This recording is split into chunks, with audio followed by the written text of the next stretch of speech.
I love music, and I know that most people do. However, you need to be conscious of what you're taking in. Music is so powerful because music is a combination of frequencies. It's why when you listen to certain types of music, it can trigger different feelings. It's why when you listen to certain types of music, you can feel emotional immediately. Other times, music can make you feel really happy and energized. Other times, it could be nostalgia. You may remember something from your childhood, an ex, a former friend, or some form of past experience. When you want to get sensual, you pull up that one song or that one playlist. I believe that I have the best playlist, by the way. Anyway, back in the day, when I used to feel so much emotions that I've pent up and I wanted to just cry my eyes out, I used to play Westlife, and I know some of you do that as well. Also, some of you are not depressed. It's just that you listen to Billie Eilish all day. I'm going to get into how music really does affect your life in a bit. I'm just giving you a bit of a background information right now. Have you heard someone say a certain artist or a certain album carried them through one phase of your life? Yeah, I know that's really familiar. Our lives are continually changing, and you find that at different points in your life, your taste or your kind of music that you listen to is going to change as well. Have you thought that there may be a correlation, a connection of some sort? Let's get into it. Hey everyone, and welcome to the Regal Feminine. If you love this kind of content, please do well to subscribe and like this video. Turn on your post notifications so you can be notified every time I drop a new video. Without further ado, let's get into the topic of how music really affects your life. Number 1, identity formation. Speaking from experience, music can switch your identity. It's so subtle and you may never notice it. A few years ago, I found that I was becoming really toxic, and in my defense, it's what dealing with certain kind of men will do to you. Having your guard up and feeling the need to mess them up before they have a chance to mess with you. Yeah, that's what I'm talking about. Now, I'm not calling these artists out of their name. I'm just giving you an idea into the kinds of music I was listening to, the sort of artists I was listening to this period. So here goes nothing. Ruby Rose, the City Girls, of course, Caesar, Mulatto, Cardi B, Megan Thee Stallion, and all that jazz. I don't need to speak too much on this anymore, having mentioned this artist. So paint a mental picture of how toxic one could get. If you're trying to get into a healthy relationship, I'd advise that you don't listen to certain types of artists and the kind of music that they put out, or else you'd end up sabotaging the relationship and being your own problem.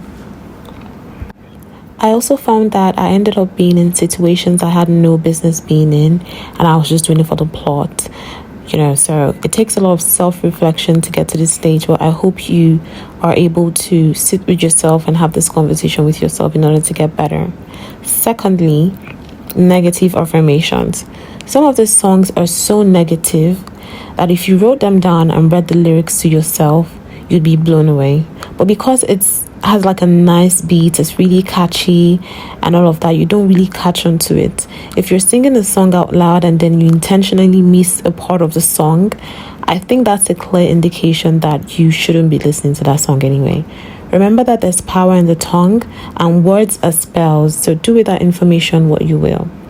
Third reason or third point on how music affects your life is social bonding. Notice how songs about violence and drugs and all that crazy stuff is really popular within a certain demographic. I was thinking to myself a few years ago that the rise in popularity of Afrobeats is one of the major reasons why Nigeria and Ghana has become such a place where everyone runs to in December in order to have fun. Some people picked up the interest and developed this quote-unquote moth mindset because they listen to Ashake, Burna Boy, Davido, Thames, Wizkid, Ara Star, and the likes. Now Lagos is flooded. I'm recording this video in December, so yeah. Think about it. Still on social bonding, you'd find that people that listen to the same kind of music tend to have similar mindsets and interests. For instance, girly girls flock towards Nicki Minaj more because she's into pink and all of that, while other more earthy girls with a more earthy style love Erykah Badu, the cutesy feminine girls who love Ariana Grande, Sabrina Carpenter. I could go on and on. So yeah, point number 4 and how music affects your life. Music can be a form of healing. I don't want you leaving this video thinking, oh, music is bad and I probably shouldn't listen to music anymore. No.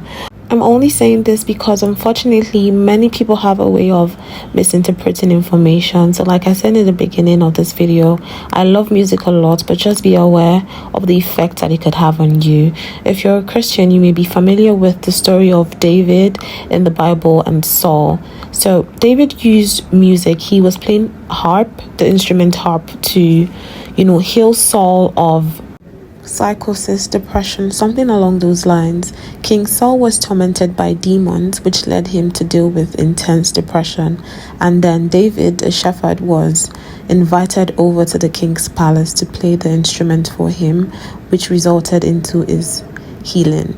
So yeah, indeed, in summary, music is very powerful. Listen to music that uplifts you, that improves your mood, that makes you happy, that makes you want to dance, that brings positivity to your world.